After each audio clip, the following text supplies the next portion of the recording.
nobody coming to the cookout. Every time I hear about it, I just think they coming. And then now I feel like they not. I keep on getting mad about that. And I feel like they not even coming. And now we over there saying no on what it. Oh. Nobody coming to the cookout. Why you say that? Because they probably got work. Nah, man, don't think like that, man. Look, Thursday, scripture breakdown. John Muhammad coming down here. He gonna be at the school teaching from 7 o'clock to 9 o'clock. Then after that, it's game night. Everybody gonna be at the school playing all kind of different games, Uno, PlayStation, Street Fighter, all that, right? Brothers gonna step out after that, but then Friday, we're gonna be feeding people from 10 to 2.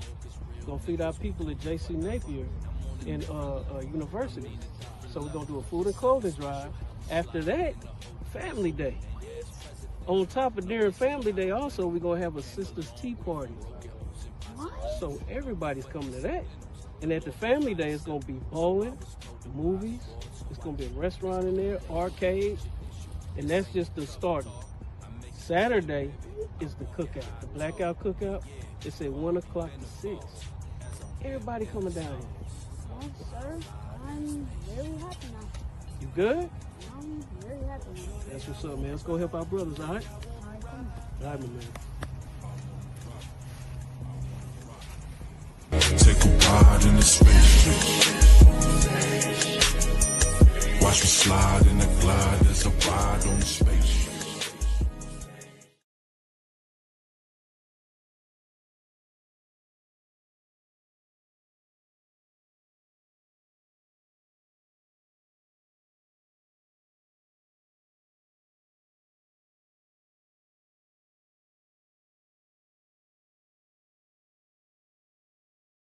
So why shouldn't the white man pay for what he did? That's right.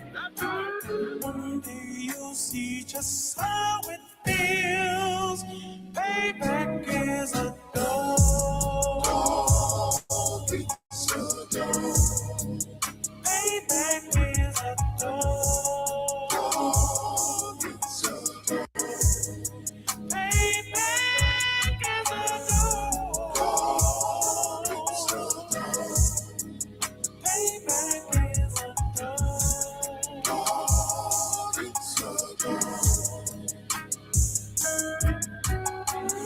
I'm in a hell of a hole, was never expected to grow. Just obstacle set in the road, that a result of me selling my soul. The story I'm telling is cold, but yet it's what everyone knows. The white man's the devil is known. America was never our home. Only a place of captivity, safe facility, hating, disfigure me. They claim that I'm lazy, be killing me. Maybe this slavery draining my energy. 400 years and counting. The trail of my tears is countless. The fact that I'm here is astounding, but I can't wait till this shit is surrounded. Ready to tangle my king and the angel, be ready to rap. Cracking the sky, nuclear missiles will make it official. I'm capturing every cracker surviving. Put them all in chains where they need to be. Slavery for me. And let the whole world see that with them in the cage and safer in the streets. Put the dog on a leash. Get resolved for the beast. 144, get the ruler show, we could all be at peace. As soon as the trumpets are sound, your kingdom, we busting it down. The only way justice is found, the time for your judgment is now. You'll see just how it feels. Payback is a door. Payback is a door.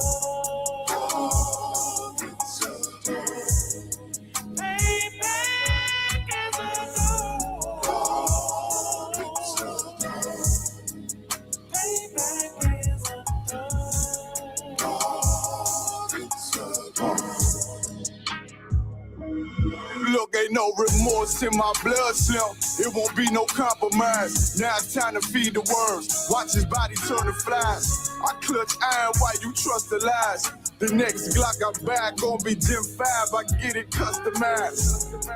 and sending shots off like farewell. Praying payback come back around like a carousel. Still remember your Honda's words ringing in my head like bells. Said you in his body, you fit the Lord, fuck the cartel. Triangle choke, apply pressure to the game like I did Vondale.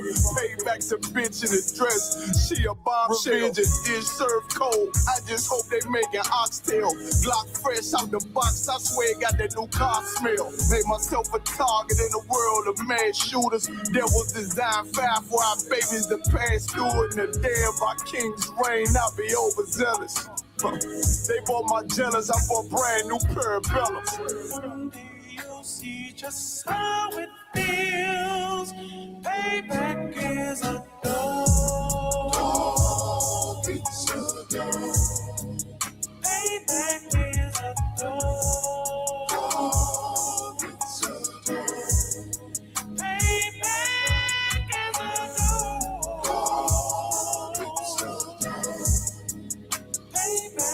is a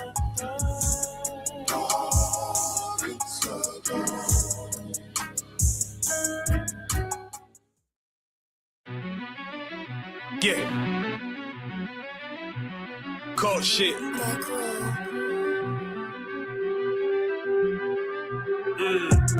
I ain't come with goons, but I'm well connected. Walk in the room and pop, pop, pop, like you got rejected. Let me see if you qualify or not. Spinning up in a tenant truck, riding around your block. Busy man. I get a word, he ain't shit from top to bottom like a motherfucking ceiling fan. Hopping out the rental van, on my way to LAX. Brothers out in Cali and they killers out of every set. But I ain't crippin' on no blood. One West, all my niggas got it out the mud. Put your face on a t-shirt, memory of niggas acting tough in them songs, that's the drugs. I don't need no cases, all my pistols clean. So now I weigh my options, used to use the triple beam. Used to get the wop, mix it with the nicotine. Now I travel state to state and put on for my team. The fuck wrong with them? Ain't on my level, I should let my dog get them. I see niggas and they feelings, I don't feel them. Keep the Glockin' with me, it was like a ball with it. At the end, I gotta stay patient. They hate me, Lord, I gotta stay patient. You one of them? Yeah. What's the problem? I'm one West, go to war with everybody. Cut the grass for the snake, fuck the gossip. Front line with them soldiers, that's my posture. Gun drawn, trying to curse the imposter. Shit get out the pocket, go to war with everybody, yeah. Shit that hate make it to the featherweights. Niggas claim they hard, but they sweeter than a dedication. Hold on, think it's time to introduce. I'm a man and a beast and a step and a road. Hold on, and a G and a soldier and a mover. Hold on, and a killer and a prophet and a shooter, nigga. Trying to stay humble, my shit crazy. Cold leader, need the blue stripe, no brick baby. Can't be serious, you a funny boy, young fly. Look wrong, must be a dummy, I ain't gunshot. Fuck that little bitch, she a hook. Nigga swear he the go, bring him to the bush. The fuck wrong with him? Ain't on my level, I should let my dog get him. Niggas in their feelings, I don't feel them. Kid the Glocky with me, it was like a ball with him. Be at the end, gotta stay patient. They hate me, Lord, I gotta stay patient. You one of them? What's the problem? One West, go to war with everybody. I'm from Philly, it get hot, you catch a cold case. I'm one West, these brothers trying to set my soul straight. They done turned me to a prophet from a demon, and I'm locked in this shit and I ain't leaving. Never. Ski mask transform to war mode like I'm Voltron. Stamp on my head and my chest from the most high. Put something tight around your neck like a bow tie. Got my niggas waiting charged up like they phone died. Red letter, drip clean, it looks so fly. Claim he riding, that's why I left his ass roadside. He gon' die. Skyscraper to a nosedive. 9mm plus P, fuck a 4-5. The fuck wrong with him? Ain't on my level, I should let my dog get him. I see niggas and they feelings, I don't feel them. Kick the Glocky with me, it was like a ball with it. Be at the end, I gotta stay patient. They hate me, Lord, I gotta stay patient. You one of them? Yeah. What's the problem? I'm one West, go to war with everybody.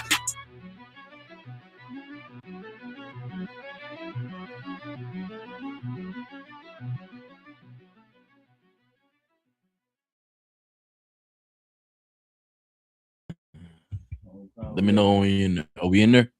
Let me go live on TikTok right quick. 2, 1. Is it showing me live? It's lagging. It's not even showing me. There we go. All right, Shalom Israel. This is the ISUPK, so out of 1 West, 125th Street, Harlem, New York, under Commanding General Yohana. If one of y'all could, Baba Kasha, go on TikTok or YouTube and just tell me how the audio sound. Make sure I ain't got the mic too close. Make sure it ain't too far. Make sure it's well. Give Zabak a hand for the amazing feed. He done got the whole setup new. We got new mics. We got new cameras. We in the game. Y'all see the Wi-Fi, the router boost, the signal booster right there. No more lag. You know what I'm saying?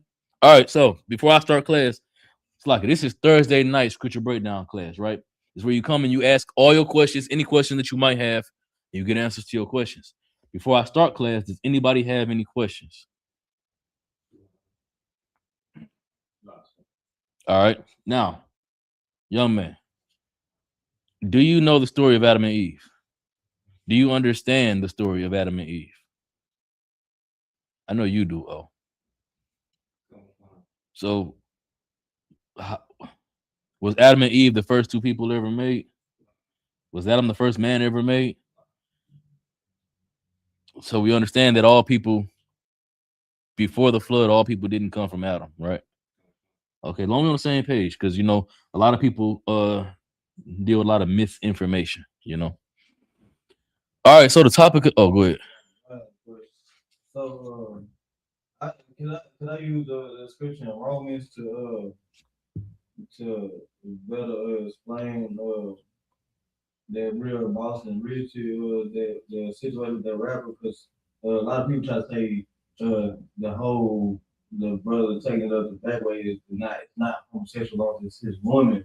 But like, can I use the scripture in Romans like validate if I could? Pull the precept. But before you even do that, while you're providing that precept, I'm sure to tell you. So anything going up a man's behind is homosexual.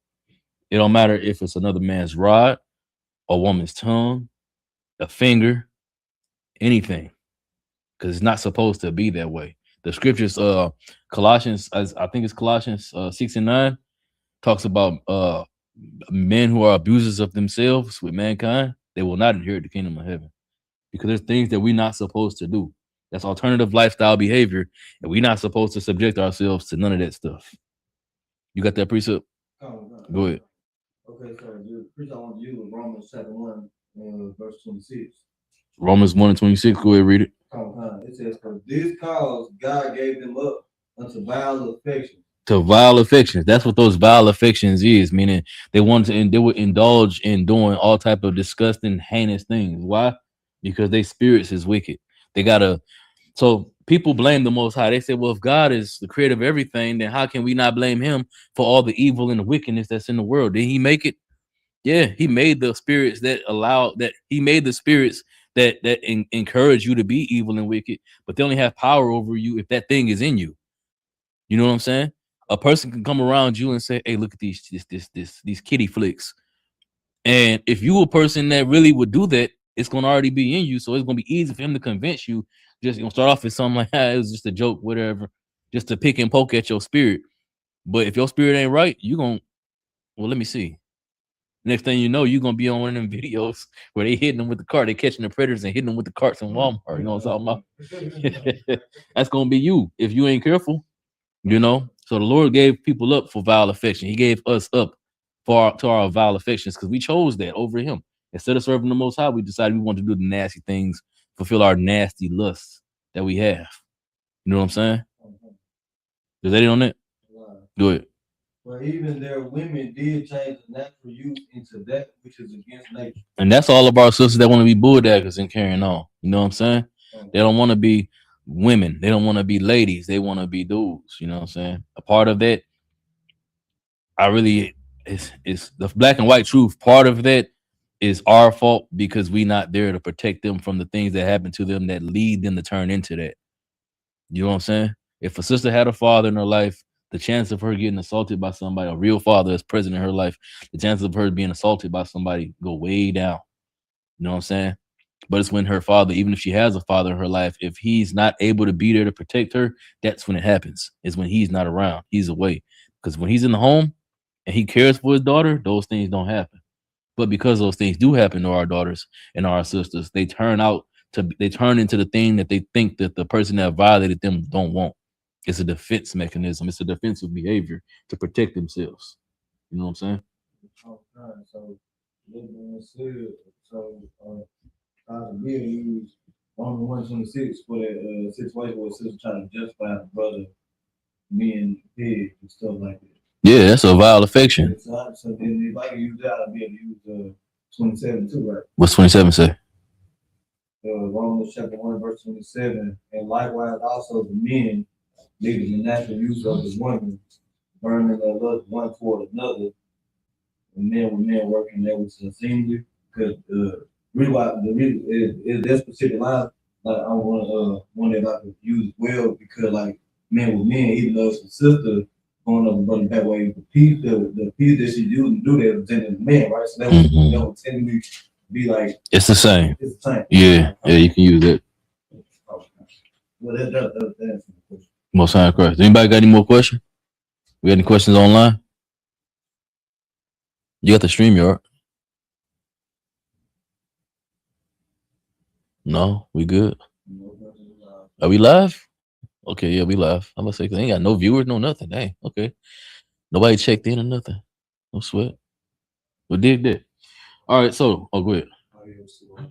Off the water. Yeah. Just in case somebody do got something to say. All right, so the title of the class, you know what I'm saying, is Stay in the Path, right? Like I said earlier, we got gas prices are on the rise. It's getting worse and worse and worse. Give me that precept that says, woe to him that desires the day of the Lord, right? Because that technically applies to us. Destruction to them that desire the day of the Lord. But we pray for it every Saturday, right? When we have Sabbath service, when we do those prayers, we pray for the downfall of Babylon. We pray for the destruction of this place. But the reason why we pray for the destruction of this place is because that's the end, the means to our freedom.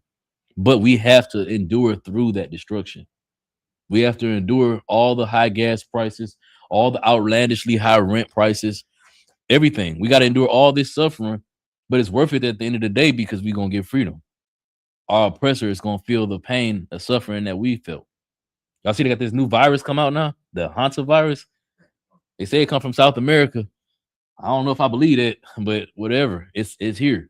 The Lord is in motion again. We looking at a potential COVID-2 situation because there ain't no cure for this one either, supposedly.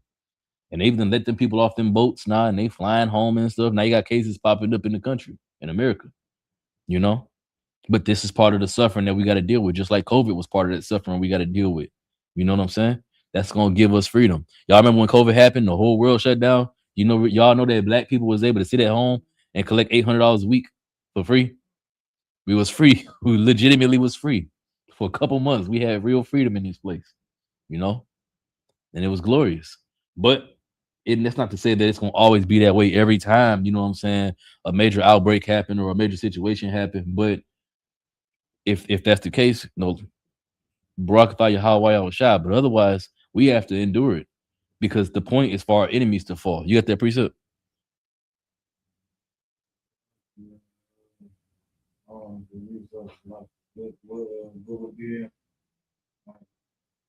Hey, Kanaka, you got it. Amos 5:18. Amos 5:18.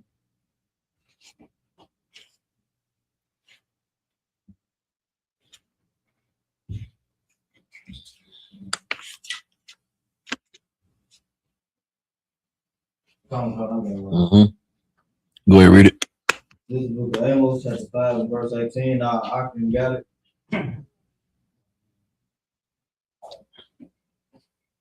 Take your time, little. It's going to be towards the end of the Old Testament. It's one of them smaller books. It's right before Zephaniah.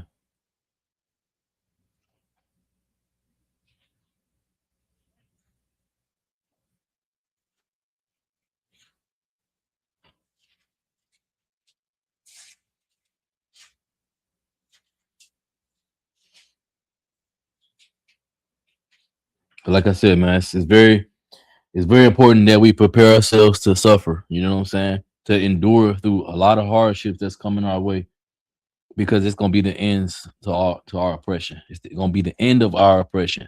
For example, you got ICE. ICE started off pulling with our Hispanic brothers and sisters, oppressing them.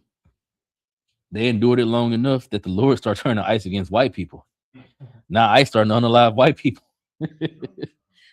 Barakatha Yahweh, you know what I'm saying? It's the same thing they did with the drugs, the same thing they did with the guns in our communities. Now it's backfiring on them. Everything they do to us, it backfires on them. We just got to endure it because the Lord is allowing them to do these things, for one, to harden their hearts against us so that the bill racks up on them when it's time to collect for them, but also so that after we endure it, it can spread back to them. And then they can feel the effects of what they're doing to us. They really cause their own judgment in real time. They get to see the suffering and the affliction of themselves in real time. You got that?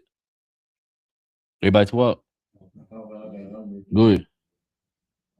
This book Amos chapter 5, verse 18. Mm-hmm.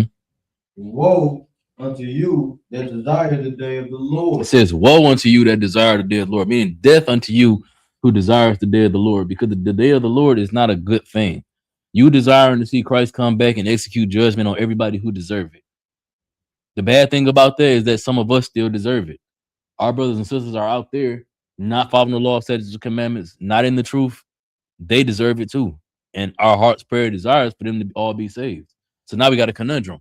Do we want the day of the Lord or do we want them to be saved? That's a question.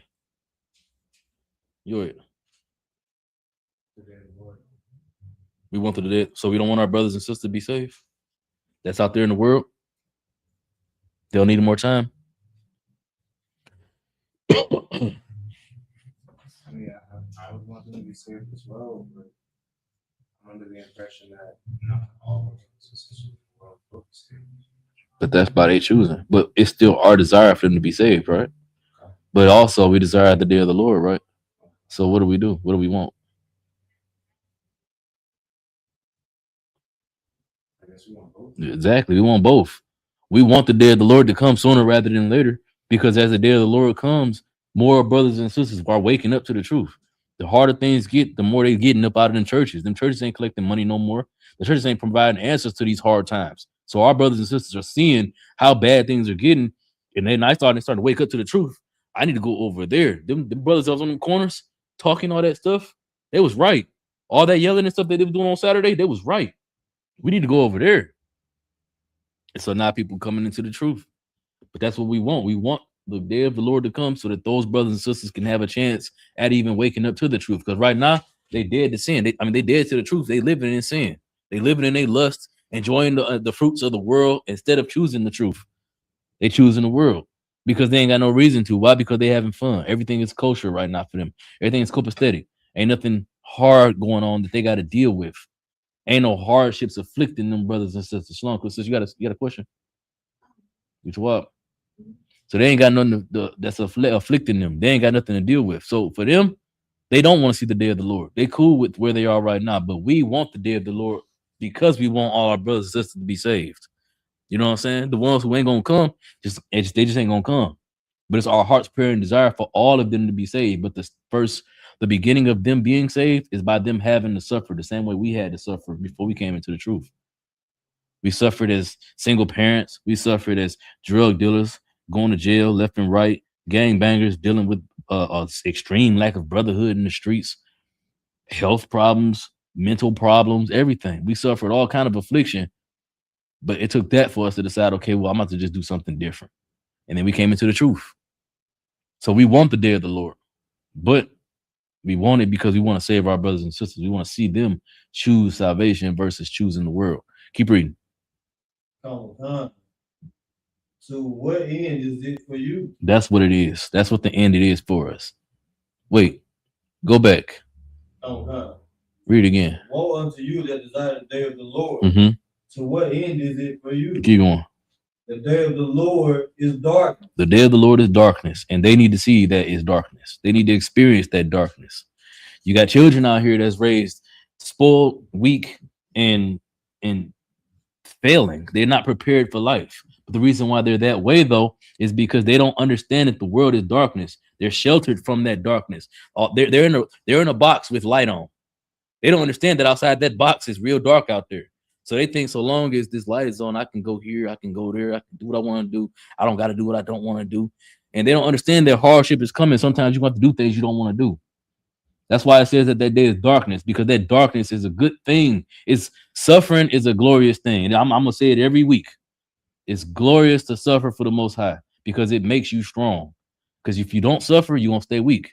You're gonna be cool with taking whatever the white supremacy feeds you because it's just the status quo. Ain't nothing I can do about it. You can pull yourself away from it, but if you're cool with that and you used to being spoon-fed nonsense, you're just gonna keep taking it. Versus standing up for yourself, standing up for your people, and saying that we're not gonna do this no more. We're not gonna accept this no more. You know what I'm saying? Suffering makes people strong. I saw a post, somebody posted, it said, war breeds strong men bring peace, and peace brings weak men. Weak men create war. I'm paraphrasing. It wasn't perfectly like that, but the point is solid. You know, suffering is more important than anything. Give me that verse. It said, present thyself an acceptable sacrifice. I think it's how it go. Am I wording that right? Yeah. Yeah, living sacrifice. The water, sis. Give me that one. Because that's what we got to do. We have to choose suffering. Read it. We have to choose suffering. We have to choose suffering because that suffering is proving our worth to the Most High. It ain't about what your homies in the streets think. Ain't about your homegirls in the streets think. The people in the club, the people on social media, the people on the internet spaces. It ain't about what they think. It's not about what I think. It's about what the Most High think. You have to prove yourself to Him, and this is how you do it. Go ahead. This is the book of Romans chapter 12, verse 1. I beseech you, therefore, brethren, by the mercies of God, that you present your body a living sacrifice. Present your body a living sacrifice. That means you afflicting your soul, afflicting your flesh, allowing yourself to suffer. It's hard out here. You got to work extra hard to provide for your family. Do that. And without, I ain't gonna say do it without complaining, because it's gonna take the Lord hearing our suffering. You know what I'm saying? But you also do got to just do it. And then you doing that, you're gonna become strong. You're gonna find out that you got capabilities and strengths that you didn't even know you had because you put yourself through trial and error. That's like training. You know, if you do the same thing that you used to doing all the time, you ain't never gonna grow. The moment you step out your box and you do something that you ain't used to doing, you're gonna become stronger because you done tried something and failed at it.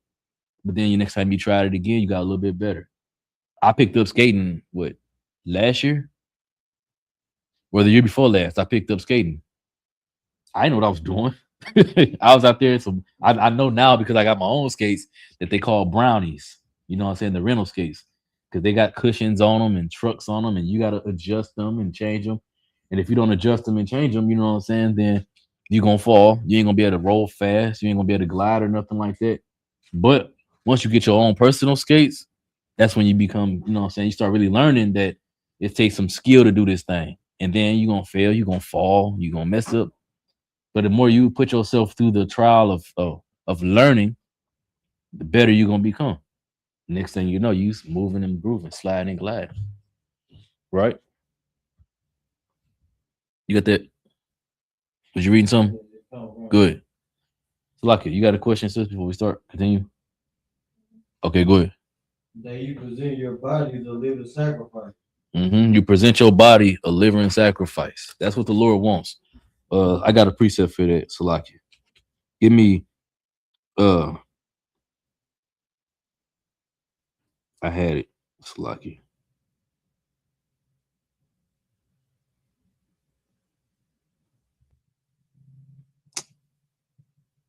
Dang, I had it.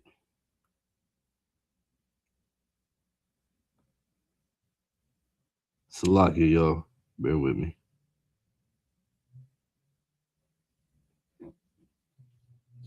I can't find it. All right, so give me the broken and contrite heart.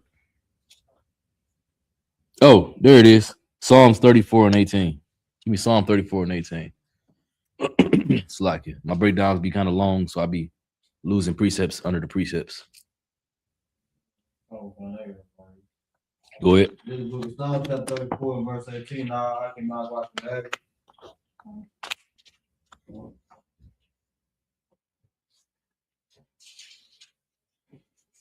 Like I said, man, suffering is what makes us strong in the truth and in life.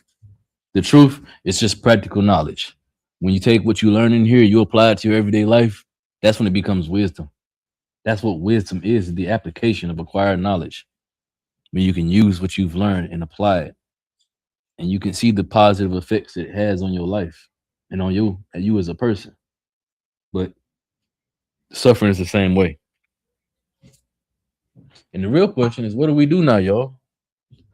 Now that the world is going to hell and we got these outlandishly high gas prices and this war everywhere, you know, it's getting hard to live in America. Do we give up? Do we go back to just slanging dope and pimping hoes and robbing niggas and backdooring niggas for the sisters? So like, I'm all on TikTok. Excuse my language, TikTok. F1's in the chat. You know, do we go back to doing those things, or do we stay the path? We stay here in the truth and we watch as the world slingshots the other direction, away from being our comfort. If you think about it, that's really the biggest like play that the white supremacy has done to us. They got us so used to living in sin that the thought of being free from that sin and the cost of it is greater than what is than suffering the oppression that we suffer. We actively choose to be here in this place and deal with the world the way that it is versus pulling ourselves away from it and building our own communities, pulling ourselves away from it and collecting our wealth, collecting land, collecting resources. We actively choose to go to Walmart because it's more convenient. Not all of us, but the vast majority of us actively choosing to shop at Target, to shop at Publix, because white supremacy get to, and we march and fought to be able to do that. When all it is outlandish prices for stuff we don't even want. We're not even gonna buy. We don't need. Go ahead. This is Psalms. It's like Psalms chapter 34, verse 18. The Lord is nigh unto them that are of a broken heart. We're supposed to have a broken heart. A broken heart meaning. So what do y'all think a broken heart means? That's the real. Let me ask y'all that. What do y'all think a broken heart means in this context? The Lord is nigh unto them that have a broken heart. You're supposed to be crushed and sobbing and weeping, and you know, you just went through a bad breakup. Now the Lord is close to you. Your dog died. Now the Lord is close to you. Is that the broken heart it's talking about? What's the broken heart? When scripture talk about your heart, what is it talking about? It's talking about your mind. So that broken heart is talking about a free mind, one that's not bound by vain philosophies, deceits, vain, what's called vile affections, one that's not focused on the things that don't matter. That's when the Lord is close to you. When you're open to the truth, when you ain't got nothing clouding your vision, the fog has been lifted because the Lord is there. Keep reading.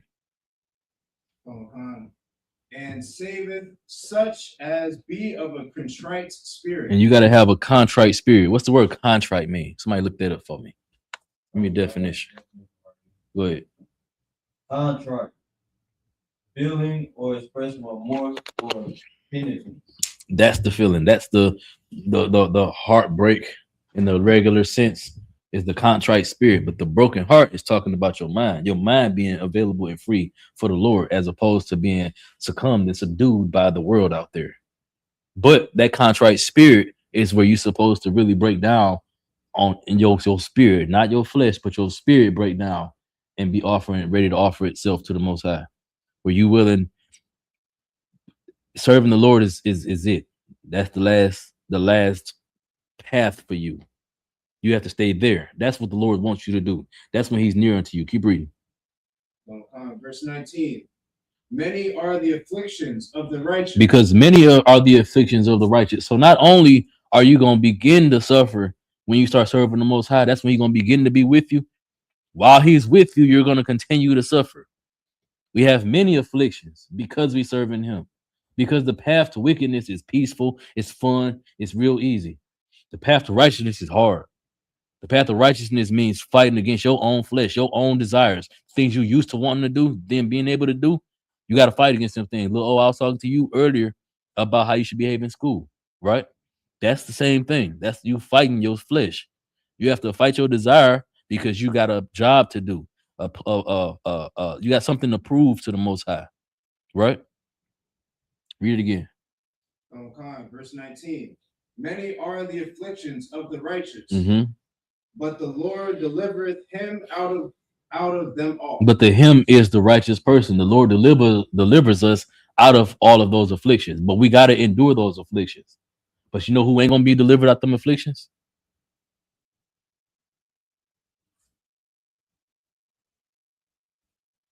Y'all don't know who ain't gonna be delivered out them afflictions?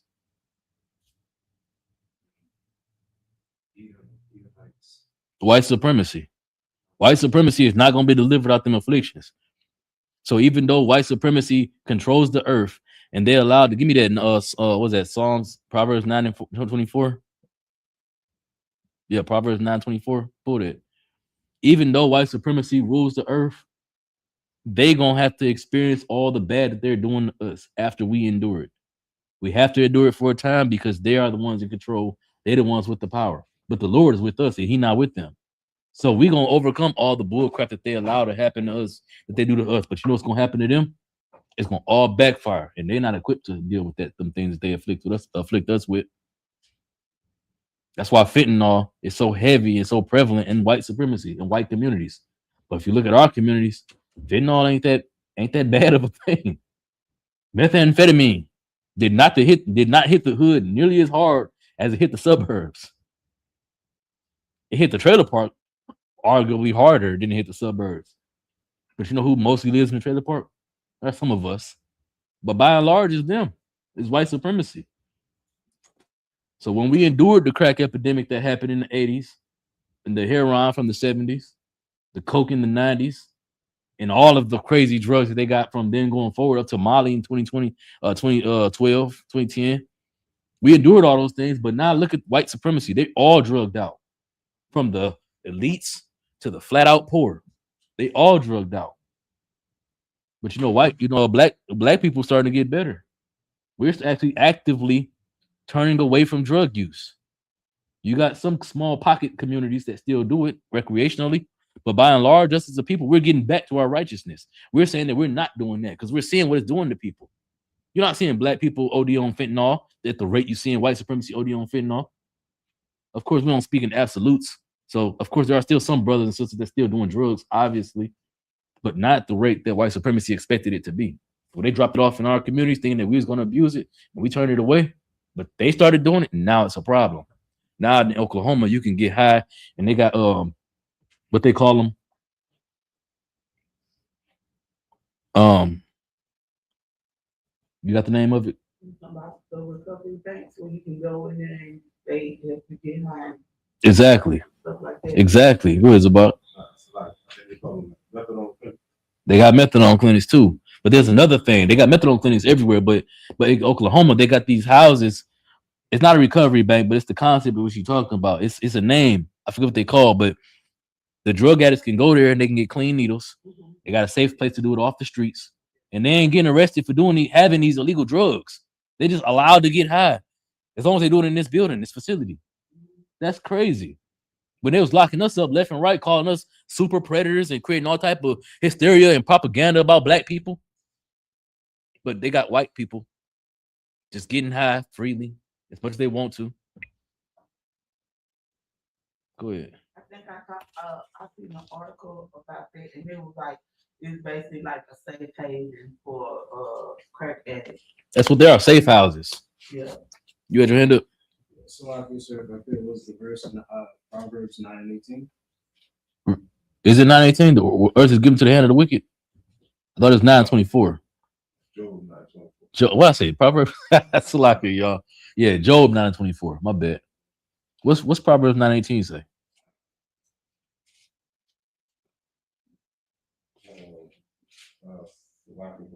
Good. Proverbs 9:18. But he knoweth not that The dead are there. And that started just or in the just for them. No, no, we don't need that. Although that also applies to us, because the dead are there and the curse of us are in the depths of hell. But that hell is not a literal space. Brother, young man, do you understand that hell is not a place that you die and go to? You know that what we're experiencing right now is hell on earth right now. We're suffering through it and dealing with it. At the end of it, we get the kingdom. You got that? Good. So this is Job chapter 9, verse 18. 24. 24. Mhm. Verse 24. The earth is given unto the hand of the wicked. The earth is given unto the hand of the wicked. The wicked are in control. So the wicked are the ones that's causing all of everything that's going wrong in the earth. The Lord's just sitting back and letting it happen. Why? Because this is what it's going to take for us to be corrected. He gave us the chance. I'm pulling precepts that ain't even in my breakdown because all of it is all ties together. But if you read the book of Isaiah chapter 5, we are his vineyard. He gave us everything we could need. And when he did that, he allowed us to become weak. We got so used to having the Lord in our corner, the Lord right there providing everything for us. And in the verse, one of the verses, he questioned, he said, what more could I have done for my vineyard? He could have done nothing better. It ain't him that's fucked up. It's not him that's messed up. It's like your TikTok. It's us that's messed up. We're the problem. So in order to fix the problem, he has to allow us to grow. In order to force us to grow, he got to allow us to suffer. So white supremacy has the power. The ball is in their court. They choose how the world how the world goes. And every time they mess up, the Lord allows it to happen because once we endure it all, then he punishes them. Keep reading. He covereth the faces of the judges thereof. That's white supremacy. White supremacy covers the faces of the judges. They'll hide who the real children of God are, and then simultaneously afflict the real children of God. They'll take on the role and identity of us, but then afflict us. And they know who they have in captivity. Hitler said it himself. TikTok finna kick me off. Hitler said it himself. He said, if only America knows that they have the jewels of God in their possession, I wonder what they think will happen when it's over. That's what Hitler said. Who are the jewels of God that America had in their possession in the 40s? Black and Hispanics. They had us in their possession. America didn't own no other countries. They were dibbling dabbling as far as, you know what I'm saying, occupation, but they didn't own other countries, but they did own people. They owned us here in this land. So she made a face when I brought up Hitler. Why? Oh, me and the kids was talking about it in the car today. We was talking about Hitler and we was like not having the debate. They was like, Slovakia TikTok. Slovakia says if I could. Slovakia TikTok. I don't want y'all to strike me F1s in the chat. All right, we don't condone nothing that Hitler did, but we're gonna discuss the Cookie Monster from now on. Go ahead, sis. So we was discussing it, and they was like, the reason why they was like basically who was Hitler targeted to kill, and it was like, and then the two like he mostly killed Jews and blacks, and then I had asked them why was Hitler killing Jews and blacks. And they was like, he didn't kill my wife. I was like, yeah, he did too. But we was just having a discussion about it. And then you just brought it up. So they were like, yeah. So there was an article in Times Magazine where he was quoted for saying, if y'all want to be the Jews so black, or y'all want to be, what do you say? Y'all want to be black so bad, I'm going to make y'all black. And it was a reference to why he built those ovens. Fun fact, if you don't know, that's why I call him the Cookie Monster. Because the Cookie Monster has 24. Also, they clip me. The Cookie Monster has 24 ovens burning 24 hours a day for 6 years straight. I'll explain the joke later on. It's deep. You got to really understand history and understand what Hitler was doing. But it goes back to what I was just talking about. They wanted to be the Jews, so I'm gonna make y'all black, like the Jews was black. Hence, that's why we call him the Cookie Monster, because he was baking cookies. He had 24 ovens burning for 24 hours straight for 6 years, baking cookies. He made a lot of cookies. It's a lot, kid. It's dark, but it's a joke I can get away with because TikTok they can't say nothing about Cookie Monster. Go ahead. okay, is it true that the Cookie Monster was angry because he found out that the Most High was an Israelite? No, the Most High is Israelite. The Most High is black. I mean, the black, technically, yeah, but the Most High was black. no, that's not why he was angry. So during the time of the I'm gonna give y'all some history now. Okay, so you have what was called the Byzantine Empire and the Ottoman Empire. The Ottoman Empire was when the Arabs went to war with the earth and spread Islam with the sword. But then you had us Israelites, but at the time we was full blown Christian under Catholicism. We were the Byzantine Empire. So no one, when it came time to subjugate the so-called Jewish people, they had to make a choice. Are we going to be Muslim or are we going to be Christian? They said we don't want to be either. Well, it's not Catholic, but Christian. They said we don't want to be either. So then they took on our identity because we weren't claiming our identity. We weren't choosing our heritage. We chose religion over our culture and our heritage. So they took our position. But from that point forward, fast way forward down history, they accumulated political power. And as they got all that political power, even though there was very few in number, they was oppressing everybody in Europe. And it got to the point where those Germans really started to get fed up with it. And that's where eventually Hitler decided he was going to do something. It wasn't just Hitler, it was him and his cohorts. But they decided they were going to do something about it. They went about it the wrong way. We don't condone unaliving unjustly in the truth. We don't. Nobody. He definitely went about it the wrong way. It was this extreme taxation. You have to unalive them for that. But he did. You know what I'm saying? And that's why he was the way he was towards them. Because they was oppressing the whole earth. It was the whole economic landscape was ruled by them. They decided how much things costed. They decided what trade was going to be done, where it was going to be done, where it was going to be stopped, and couldn't nobody stop them because they had all the seats of power. And then fast forward after World War II, now they in the biggest seat of power. Now they control this country. They don't do nothing over there except now they're getting bombed into oblivion. But before Iran decided they was going to just do something to them, they was bullying the whole earth. You know, they was taking their children and doing all type of evil things to them in Hollywood. You know, that's the origin story of Bugs Bunny and all that Acme Hour and all them kids cartoons that they used to watch back in the day. That all stems from the adult film industry, from Jewish people. They carved a way into this country, but you know how they got in? The Civil Rights Act. The things that our forefathers and foremothers fought for, hoping that we was going to get some type of equality. It didn't do nothing for us, but it gave power to every other people, but mainly them. We can go further back than that. I'm big into comic books. Y'all know who the first superhero ever was? Comic book superhero was? It was Superman. You know, Superman is an alien from another planet trying to fit into this new society, but he's better than all these people. You know who designed Superman? Two Jewish people. He's a representation of Jewish people coming to America in the 30s, trying to fit in with these less than them people.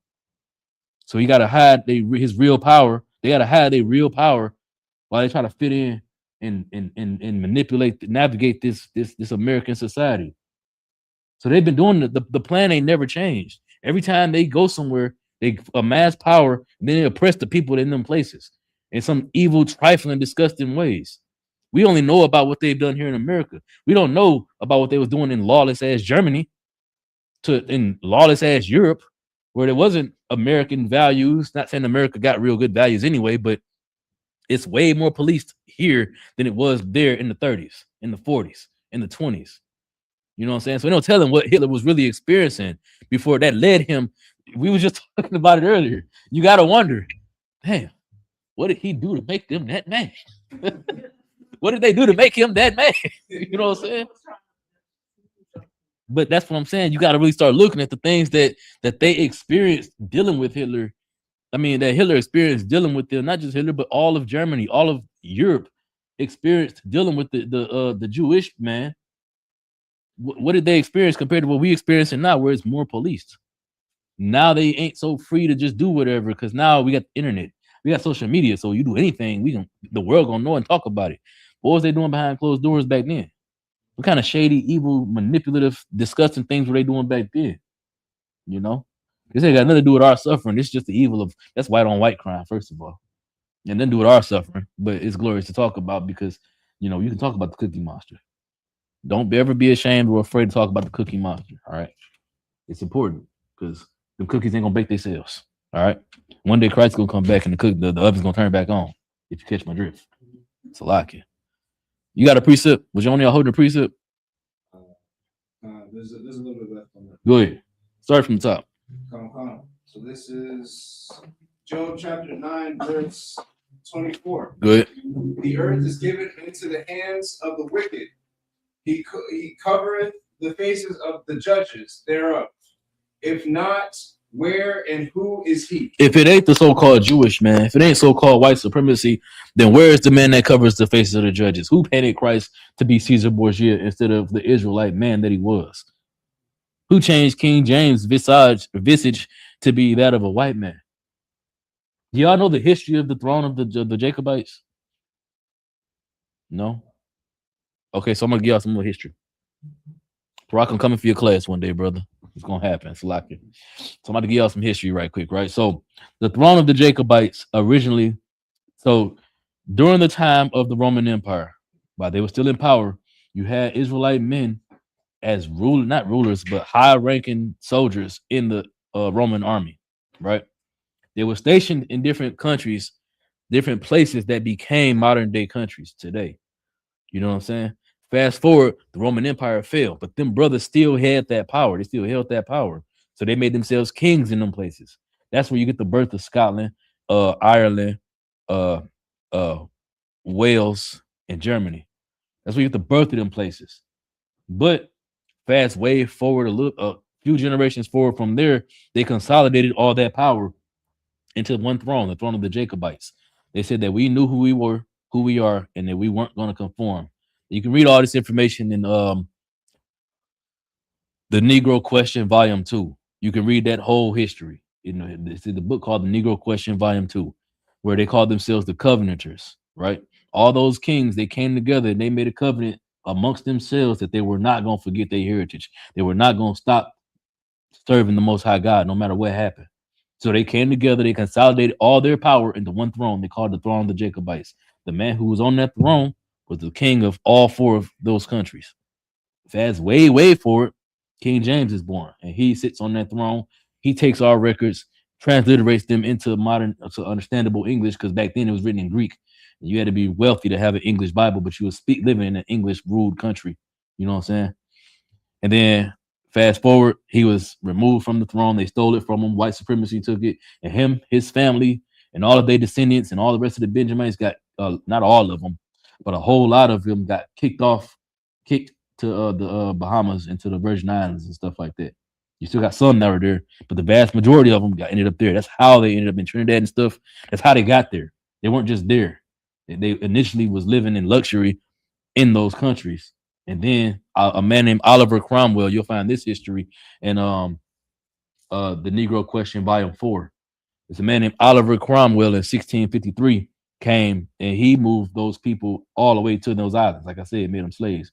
And then fast forward a little bit after that, he made a decree, told the white supremacy that he told white people flat out that if you can stay here and you can work these farms and suffer, or you can go to America, be an indentured servant for 7 years, and then you can rule over those people there. And that's how we end up with Irish people here in America. That's why they're called Irish. They're not really Irie, because to be Irie means to be black, right? It's just history. It's like it. But even that is more example of our suffering, because you know what happened at the end of that suffering? You know what happened to them? The potato famine happened. And they almost went extinct because they couldn't grow potatoes. They couldn't grow nothing. Potatoes the only thing they could grow, and it wouldn't grow no more. They literally was on the verge of extinction. That's why Oliver Cromwell did what he did and told him you can either work here and starve and suffer, or you can go to America, be a servant, build that up for 7 years, and then you live a good life, rule over them, you know. So that's history. But you know what I'm saying, it's just more proof that our suffering, when we suffer long enough, the Lord hears our cries. He hears our pleas. So we have to continue to suffer because it's all moving his plan forward. The enemy has to be allowed to get to think highly of themselves so that they can get full of themselves. So when he destroys them, his glory will be elevated even further. And there won't be no doubt in none of our minds or spirits no more. We was only in Egypt for how long? I don't think it says how many generations. 70 brothers and sisters walked into Egypt. By the time we left Egypt, we was like 1 million, I believe. If I'm not mistaken, that number is I forget exactly how many, but it was a lot of us. It was a few generations after we was in Egypt. But that ain't the same thing as us coming from Israel to being in captivity to today, and it's still going. How many more of us are there today versus when we left Israel? 1 million of us, 1 million of us left Israel and went into West Africa. That's not counting the Northern Kingdom brothers and sisters that was already over here. You know what I'm saying? 1 million of us left from Israel and went into to West Africa. And we was amongst them for 1,000+ years. So we mixed with them. But then fast way forward from then to now, there's way more of us now. And all of us are learning to believe that the Most High is stronger than white supremacy because he's making them suffer after we endure the suffering that they make us endure. Go ahead, sis. So the Scottish, French, German, and Russian, all of those was empowered. The black people in power from Germany, from Europe. Talking about from the Roman Empire? Yeah, because you said it was the Negro Question Part 4. Volume 4. The Volume 4. Yeah. So all of them was in power first. Okay. I'm asking a question. If that's what it said, then yeah. I ain't read the book in a couple years. Oh. I'm just giving you off the top of my head. I know for a fact information. It definitely could have been more. You know what I'm saying? Good. Yeah, it's the same time. It's the Dark Ages. It's when we ruled, when we had power. And don't get the Dark Ages confused when the Moors ruled. So I got into a debate about that with some guys on the internet on Facebook because they believe that the Moorish Empire predated the Roman Empire, which is retarded. Slackish. I shouldn't say that. I'm not supposed to say that on TikTok. F1's in the chat. That's dumb.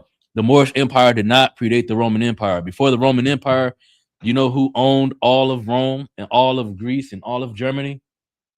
The Germans, the Greeks. Not the Germans, but the Greeks owned that. You know who owned it before them? The Macedonians. You know, there's a whole lineage, this real world history of people and trade and transactions and activities and events that happened. Oh, I got restricted. See, I got a violation. See, for hate speech. I said F1s, y'all. Dang, that's evil.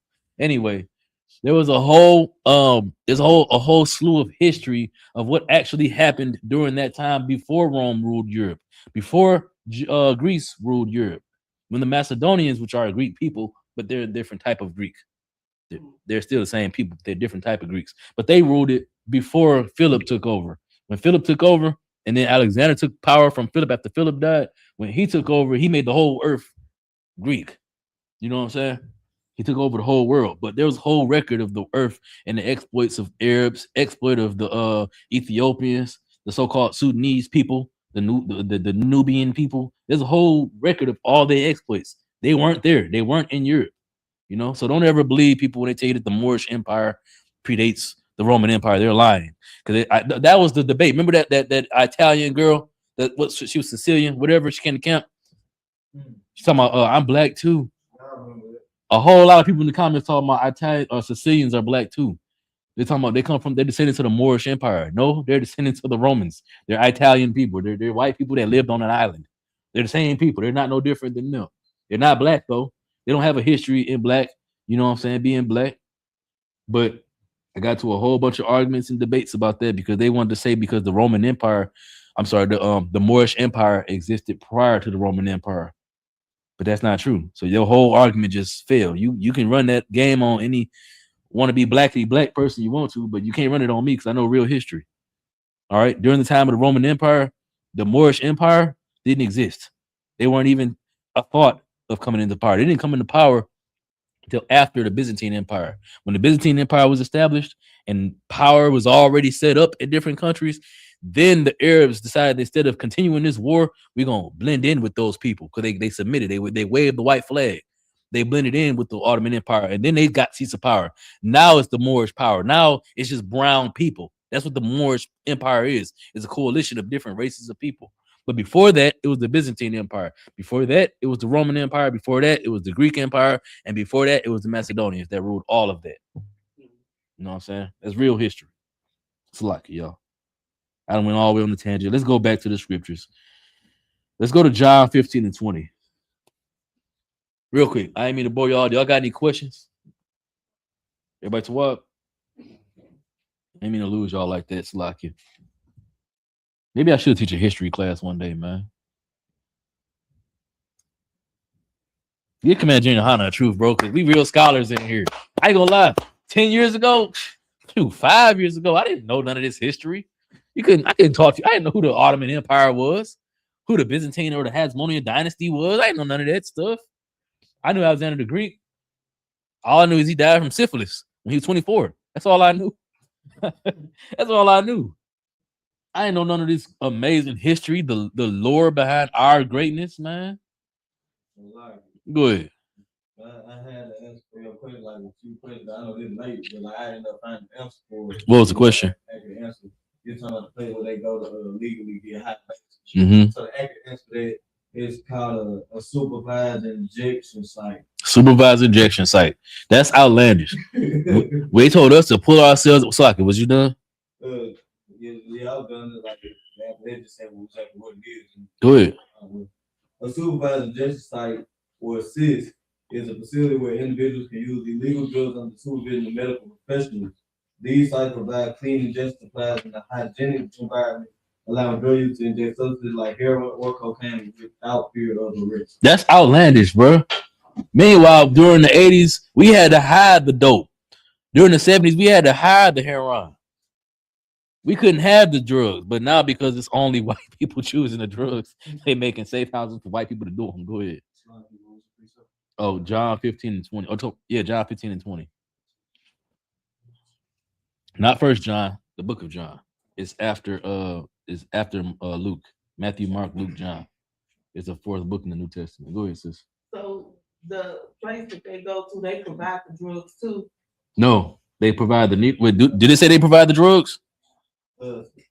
Read it again. Because it's illegal. How they got to do something illegal to get the drugs so you know that. Yeah, but if they got them and they in there, they allow them legally to do them in there. Right. It's outlandish. That's the hypocrisy, the hubris. I got a whole nother breakdown on the hubris of white supremacy. But that's what that is. It's full-blown hubris. Go ahead. A supervised injection site is a facility where individuals can use illegal drugs under the supervision of medical professionals. These sites provide clean injection supplies in a hygienic environment. Stop right there. Do you realize that accessory is illegal? All of those medical professionals are accessories to crime being committed right now. If you in there and you're supervising and watching these people do these illegal drugs and you're not reporting it, you're an accessory to crime. But they're not getting arrested. Why? Because it's white supremacy. If it was black people doing those drugs, it would be a problem. We'd be all going to jail. They're on a whole RICO case trying to figure out where they come from. But because it backfired on them and black people didn't take the dope, but white supremacy is the ones doing the dope, we got to make sure that they're safe. We don't want their loved ones to see them on the streets, drugged out. Keep reading. Is that it? Allowing drug users to inject substances like heroin or cocaine without fear of arrest. Who injecting cocaine, bro? I be nasty like you. They banging cocaine too? Jeez. Go ahead. They changed the name to Overdose Prevention Center. They kind of dressed it up a little better. Yep, make it sound a little lit. We're not trying to let them get high. We're just trying to stop them from unaliving themselves. No, you're allowing them to get high legally. You're watching them do it. Because if it was a prevention center, you know how you prevent overdoses from happening? You remove the drugs. Don't let them do drugs. Don't give them a safe place to do drugs. They're gonna overdose anyway. They want the drugs anyway. So why are you facilitating them do it somewhere indoors? Ain't no telling what else is happening in them places. These are trap houses. These are legal trap houses. What else is happening? Women are being taken advantage of in those places because they just watching. They just observing. If they get involved, then they liable for legal charges. Just like if you was a CO and you can't touch them people in there, because if you do, they can say such touch me, and now you about to be in there with them. It's gonna be a whole investigation. So it's best to not touch them at all, right? The same thing is true as if I'm supposed to be observing and watching these people do these drugs, but not let them overdose.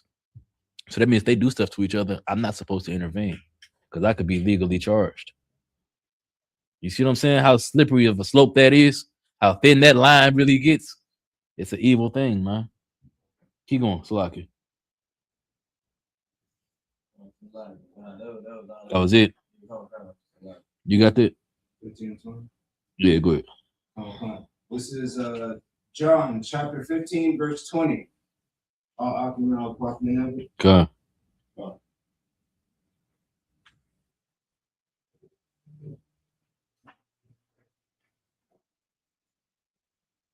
Say Jesus.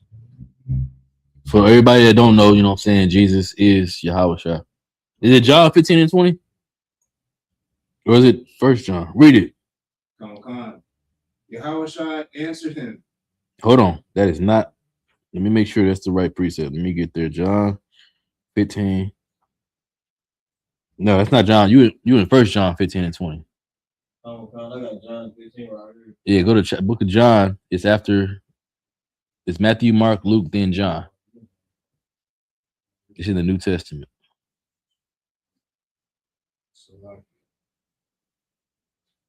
Yeah, we're going John chapter 15 and verse 20.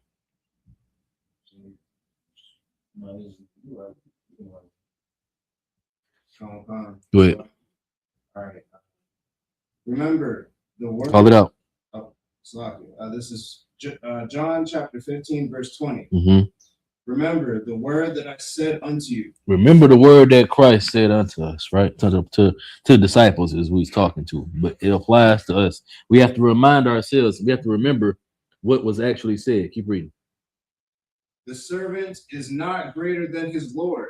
The servant. We are the servant. We are not greater than most not greater than Yahweh Shai, who is our Lord, right? If he suffered, we have to suffer. He suffered to obtain ultimate power.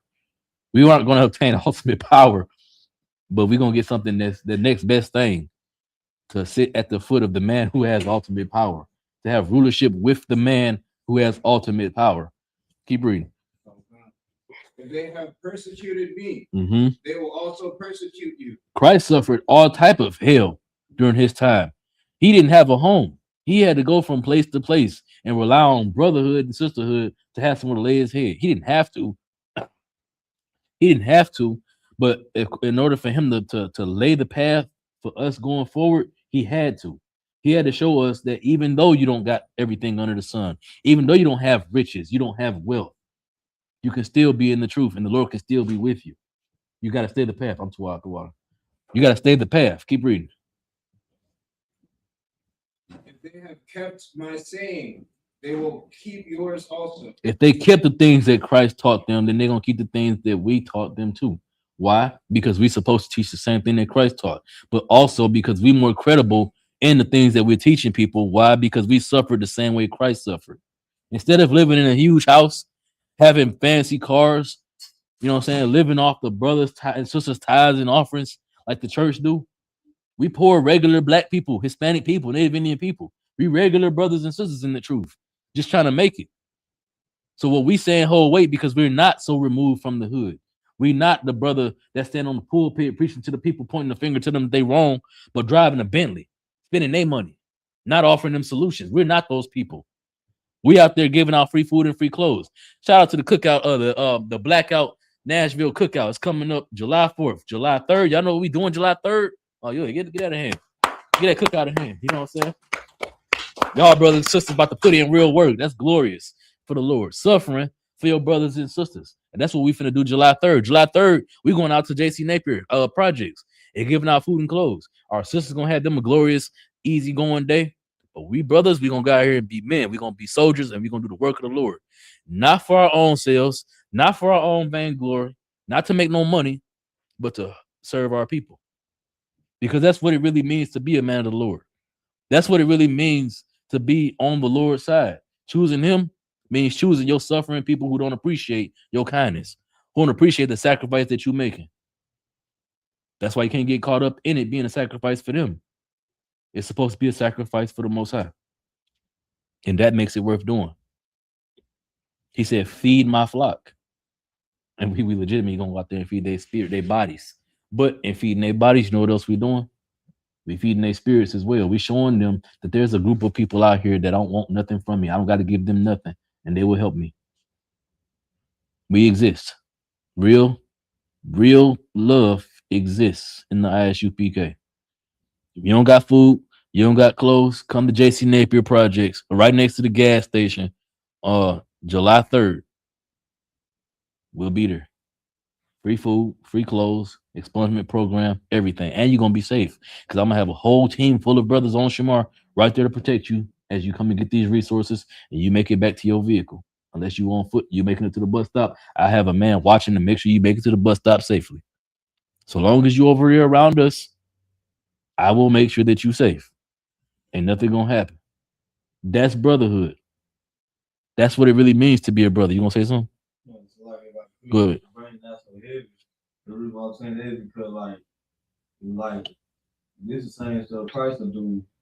And then people like it be people out there talking about they love God, but they'll make fun of us for having a war scarf on, dressing all priestly, and then going out and go help people that got either more than us, same as us, less than us. And they just make fun of it. They like it be crazy, and it's like dang. So if Christ was here, y'all didn't know that was Christ. Y'all would look at him the same way it is. Exactly. What's worse about that is that we out there doing it in the clothes that they making fun of, but they got Yeezys, they got Cartier buffs, they got Louis Vuitton, and what's that company that make the suitcase like a trash bag? Balenciaga. They got Balenciagas and stuff on. Y'all, Cyber, y'all seen that? They got a luggage bag that look like a Glad bag. It looks like a Glad bag with the red drawstrings and everything. But no, they make fun of us though. But they got all this money and all this wealth, and what they doing for people. Real sidebar, right quick, right? So there's a sister. I forgot her name, something Torres. She was a police in Houston. And that sister had all type of heinous, evil things to say about black people. And she got fired. And after she got fired, she started apologizing because she got fired and she wanted her job back. That's the basic way to look at it. You know how I view it? It's me personally, how I view it. The sister's in the world. She's not in the truth. I don't expect her to be nothing more than what her environment raised her to be. Somebody she was associated with, something in her life allowed her and raised her to be that way towards her brothers and sisters. I ain't got no problem with it. It's a problem that she thinks that way, but I don't care. You know why? Because even though she got fired and apologized after she got fired, she apologized for it. Now the door is open for her to suffer. Now the door is open for her to come to the Lord and really learn the truth. Is it going to happen? Most likely not. But her apology was enough for me. It was enough. Because how many other Hispanic brothers and sisters think the way she think? But they heard the apology. For them, some of them, that was enough. I see what happened to her. Maybe I should rethink about how I'm talking about these brothers and sisters, how I'm thinking about these people. That little bit, it's not a lot, but that little bit is enough. It's enough for me. So I get on my social media, on my TikTok, I made a video, right? Talking about how it was enough for me. She said she apologized for it. No sweat. Because if I can't forgive her, I can't expect Christ to forgive me for none of the heinous things I've done. I've done much worse than just call my brothers and sisters out their name.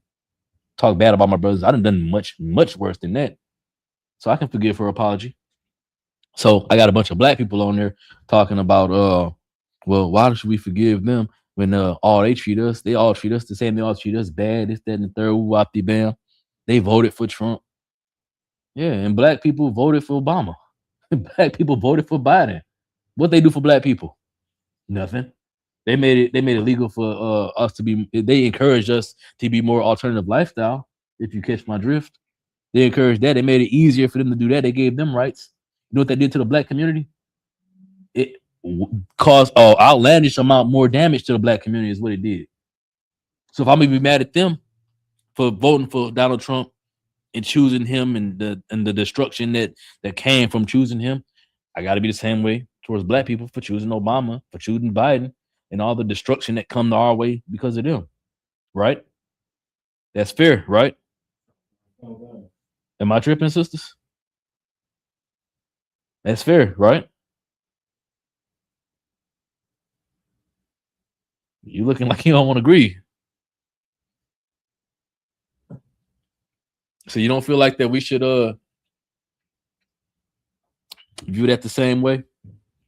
Our brothers that decide that they want to gang bang and stuff, you don't feel like we should forgive them, but we shouldn't forgive a sister who worked for white supremacy and said heinous things about her brothers and sisters? You don't? You gonna say nothing? No sweat. Well, this is what I think. I think that my sisters and brothers is afflicted with a plague called love and white supremacy. That plague has them thinking that they're different, that they could be potentially better than us. That sister worked for the police. You know who else worked for the police? The brothers that killed Tyree Nichols. That brother didn't deserve to die. No matter what thing he did, he should have got a trial, court, and then whatever happened from there happened. And if I'm not mistaken, I might be wrong on this, but if I'm not mistaken, the brother was actually autistic. He literally was unalive for no reason. But these power-hungry black men decided that they was going to unalive this defenseless black man. You know what I'm saying? And they filmed it. And only 2 of them went to prison for it. Right? So Go ahead. This is the book of Matthew chapter 6 verse 14. Mm-hmm. For if ye forgive men their trespasses, your heavenly Father will also forgive you. Exactly. We have to forgive our brothers and sisters the things that they do wrong for us, to us. Not because they're in the truth, but because we're in the truth. We know that the Lord will forgive us if we forgive our brothers and sisters for the wrong that they do.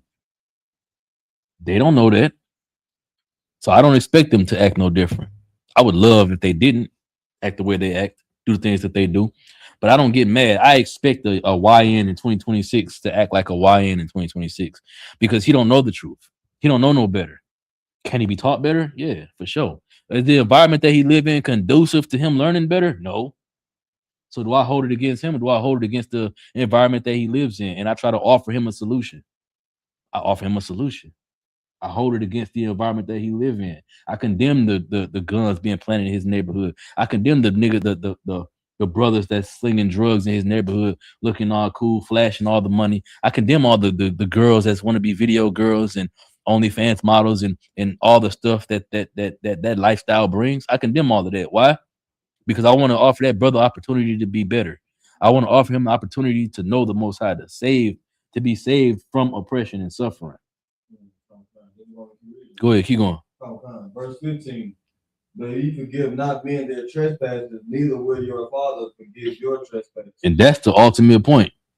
That goes back to what I was saying. Stay in the path, choosing suffering. It sucks to hear about a brother or sister hating us. But if we don't forgive that, the Lord ain't gonna forgive us. Now, forgive don't mean forget. Forgive don't mean just let it keep happening. But forgive means if that person offered an apology, no matter whether it's sincere enough sounding to you or not, if the circumstances make it look sincere or not, your job ain't to worry about that. Your job is to forgive them and let them make their choices. And if they mess up again, then they messed up again. And then you know what you do then? After that, what you do after that, Kabash Warren? After they mess up and you forgive them, if they mess up again, what do you do? You forgive them again. And how many times you supposed to give them? You're supposed to forgive them for as many times they trespass. As many times as it takes. You don't keep letting them trespass against you, mind you. But you definitely no, you're right. But you don't let them keep doing it to you. But you forgive them whenever they apologize, and you offer them brotherhood, because you offering them brotherhood might help them change their evil, wicked ways. You might be the cure. The Lord might be using you, allowing you to suffer, to show them brotherhood so that they can see that what they doing is wrong, that they can be better, that they don't got to do the things they're doing. They don't got to be out here smoking dope, relying on prostitution to make a way. Hell, my slavery hiring for sisters right now, hiring women right now. If a woman got an ID, a driver's license rather, and a social security card, she can come and work at my slavery on the content side. How many women know that? None. How many women come up there and just fill up application? None. Because they don't know. So they go out there and they sell their tail. So now we got a solution offered right here on the table. They're gonna keep selling tail though. Why? There ain't nobody to tell them no better. That same thing is true about people in the world who talk bad about brothers and sisters and don't know no better. They in the world. But we suffer it. We show them brotherhood because at the end of it, what could potentially happen? It's not a guarantee it's going to happen, but what could potentially happen?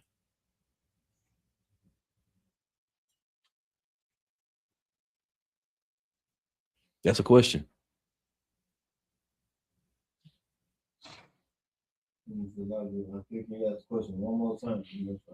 What could potentially happen if we show those brothers and sisters brotherhood that speak evil on us? What could potentially happen? What potentially happen is they like the Lord has showed them. The Lord has shown them something where they were like, dang, okay. They still showing me brotherhood. What is it that's keeping this person being so brotherly sweet? Or what's keeping this system being so sisterly? Or the Lord put this plant the seed in their head, or the Lord plant the seed in their head for you. And then they get curious, walking in class. So before you know it, they keep coming to class. Before you know it, they learn their Hebrew name, and before you know it, they just keep Potentially coming to the truth. keep coming. It's not a guarantee it's going to happen. I'll even argue that more often than not, it won't happen. But that one person that it happens with makes it worth doing. It makes all the suffering and all the brothers and sisters that didn't come in here worth suffering and dealing with. The scriptures say that. Y'all know whenever every one of y'all, including myself, came into the truth, decided that y'all was going to serve the Most High. Do you know the scriptures say that the angels rejoiced in heaven because of your decision? I don't get glory for it. The angels are giving you praise and glory because of what you chose. Because you actively, real deal, Holyfield, chose that you won't serve the Most High. When you made that choice, the angels in heavens rejoiced. The people in the world ain't gonna rejoice for you. They don't want to see you do it. So you getting glory from beings that you ain't never gonna hear the glory from. You ain't never gonna see it. You just gotta believe that this is the right path. This is the right way to do it. You know what the best thing about the truth is, and I've had this conversation with people before. I'm going on a tangent right now. I've had this conversation with people before. If I'm wrong, what do you have to lose? What do you lose? Your health gets better. You stop putting your sexual health at risk. You stop putting your physical safety at risk. You ain't involved in gangs, drugs, crime, your freedom. All them things go away. What do you have to lose if I'm wrong? If I'm right, I mean. And if I'm wrong, what did you miss out on? Nothing. We still go to the club. We still drink. You missed out on being able to get high and being weak and defensive and getting and wake up with carrots. You feel me? With carrots. What was my man Didi? What's his name? Ricky. What's his name? The dude you was talking about earlier. Boston Richie. Yeah, Boston Richie. You risk waking up like Boston Richie. That's what you got to lose. But you got everything to gain. If I'm right, if I'm wrong, you ain't miss out on nothing but being Boston Richie. Go ahead. It's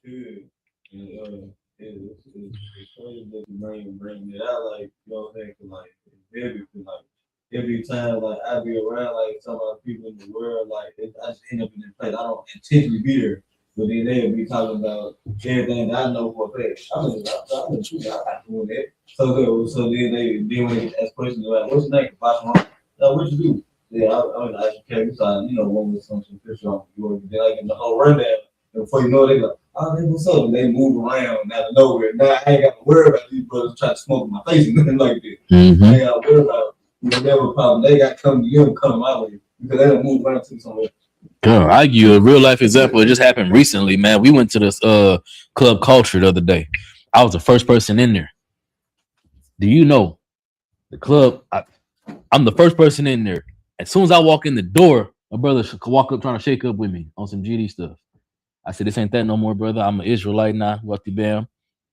Fast forward, you know, he was cool. Fast forward, you know, some music come on. We stand around talking, whatever. Next thing you know, everybody in the club throwing the rakes up. I'm like, what is this?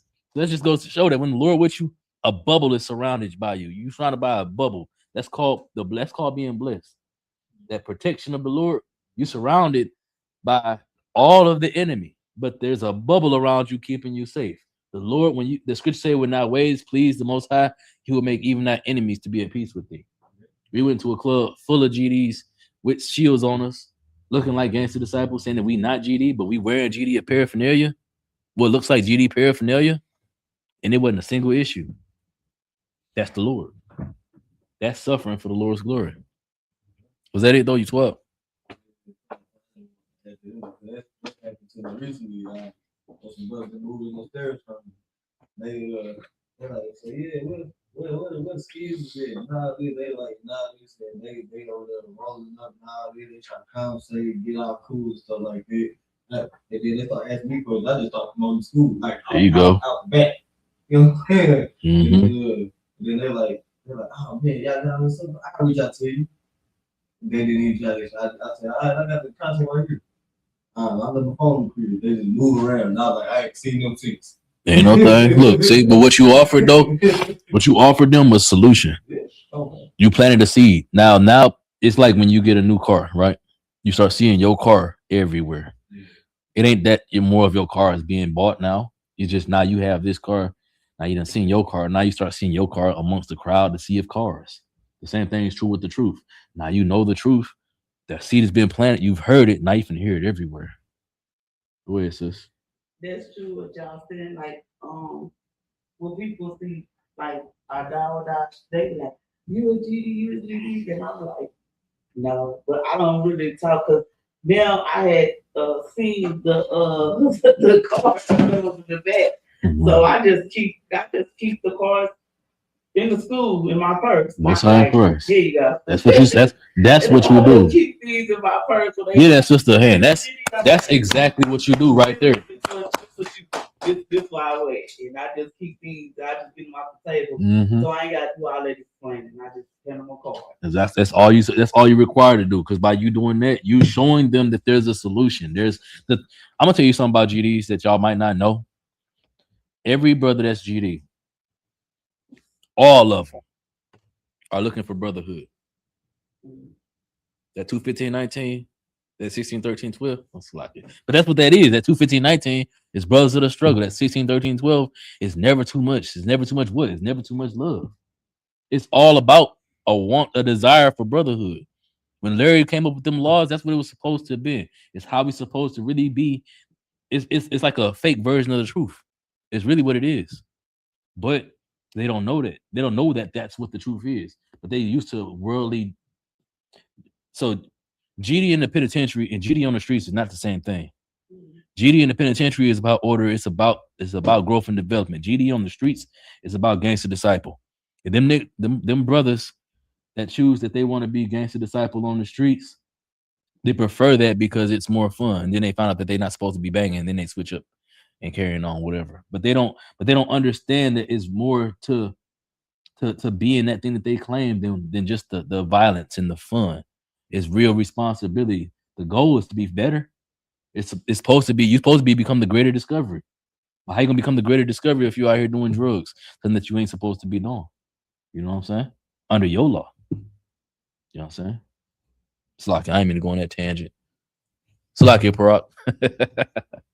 All right, we're gonna finish this last precept. We can get out of here though. It's already 8:30. So like you. Was you done? Yeah, come on. Go ahead. We're still in Matthew. No, we in John chapter 15 and verse 24. No, let's go to Luke 11 and 33.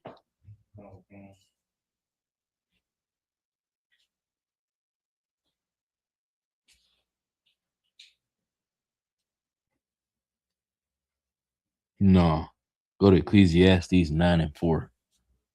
We're gonna end it on that one. I ain't go to none of these precepts. I got a whole breakdown I gotta teach y'all, bro. That's crazy. Go ahead, read it. I'm gonna list all the precepts to this breakdown after we finish. You said Ecclesiastes 9 and 4, right? Mm-hmm. Come, this book of Ecclesiastes, chapter 9 and verse 4. I can have it. I can have it.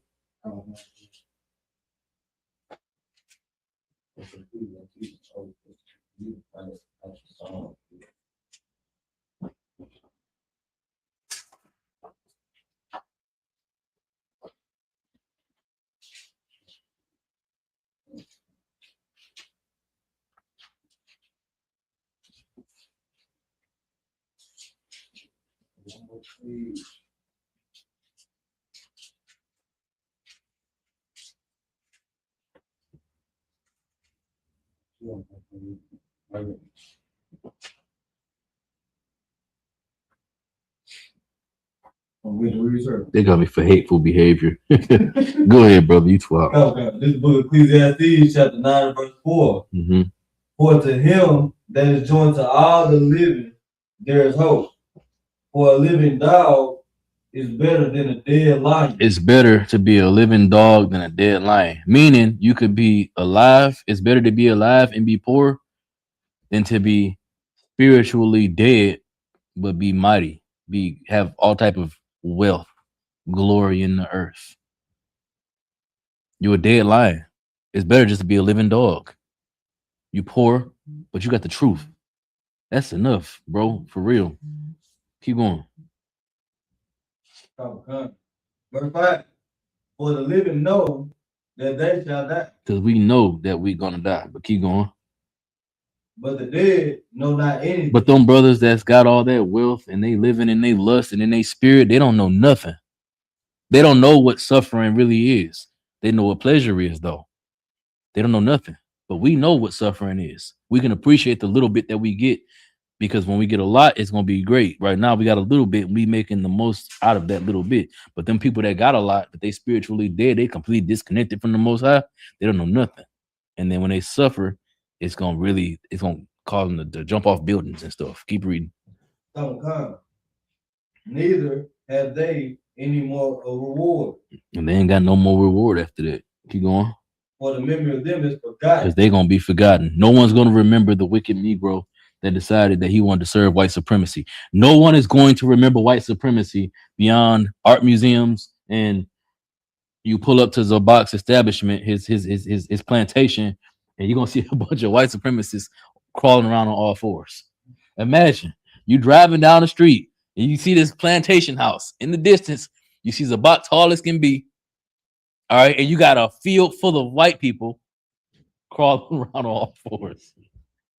That's the kingdom of heaven. Yakai, you hear that? There's gonna be a day, Lord willing, we get the kingdom, that you're gonna pull up to Zabak's plantation, and he's gonna have a field full of white people crawling around on all fours. You're gonna pull up from his driveway, from the road, you're gonna see as you put the driveway, white people on their hands and knees crawling around. Because he said they're not gonna be allowed to stand up straight.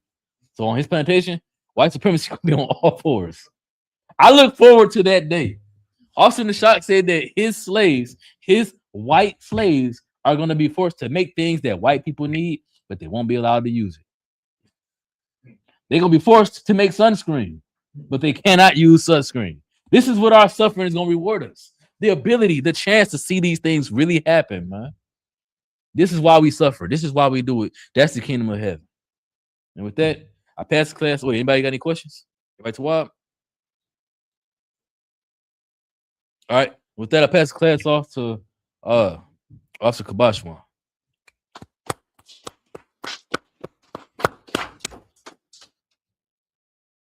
Wait, real quick, before we do that, I'm gonna give y'all all the precepts for this breakdown. So I did not read all of them. We didn't even go into like half of them, right? So write these down. You got John chapter 15 and verse 20 through 25.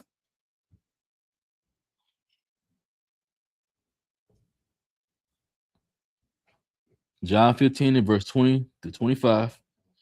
You got Mark chapter 4, verse 10 through 12. Luke chapter 11 and verse 33. Isaiah chapter 29 and verse 15 through 16. 11 and 33.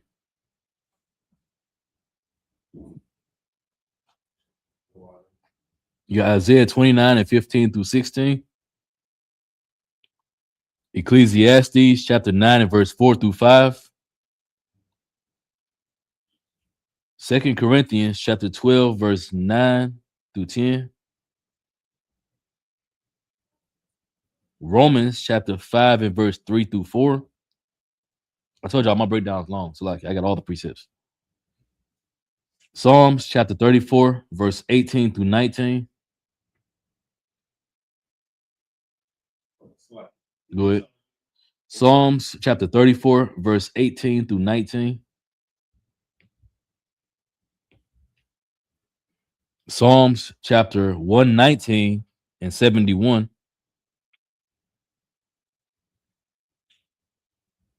And Isaiah chapter 48, verse 10. I'm not gonna lie, Psalms 119 and 71 is one I should have read. I should have brought that out. It's heavy. Isaiah 48 and 10.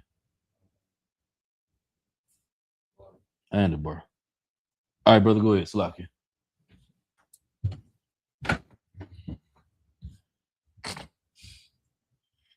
are the ISUPK security announcements. We are the ISUPK started out of 1 West 125th Street, Harlem, New York. Rule for new brother and sister. When a new brother or sister comes to the school, they are off limits for 6 months. They are to be saluted only. They are to be here to share themselves of the world. If they need transportation, the teacher will arrange it. After 6 months, if a brother or sister has an interest in a particular person, he or she must get permission from the head to speak to a brother or sister. There's another 6 months in which the brother and sister will court each other. After this 6 month period, the brother and sister will get permission from the head to marry.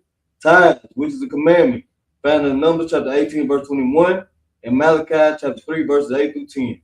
Means 10th in the Hebrew, ma'ashra, 10% of every penny of any increase the Lord gives you. Give the treasury department or teach priest fund, free will offering for priests not mandatory. Whatsoever amount you would like of common holy convocations. It's a piece of first fruits. It's May 31st. So like you said, May 31st? Mm-hmm. Piece of first fruits. May 31st, found in Leviticus chapter 23, verse 27 32. If anyone wants to be a trooper in the school, start wearing all black, boots, shirt, pants, headband, or a war scarf. And with that, men of Israel, Amajim means stand. All right, men of Israel, we're going to give one courtesy salute. Amajim, Barak. Yajim Matah. Saw, turn face to sisters. Sisters of Majim means stand. All men of Israel, we're going to give one courtesy salute to the sisters. Amajim Shabbat. Amajim. Barak. Yahweh Khan Bashim Yahushua. Yajim Matah. Saw. Class is me.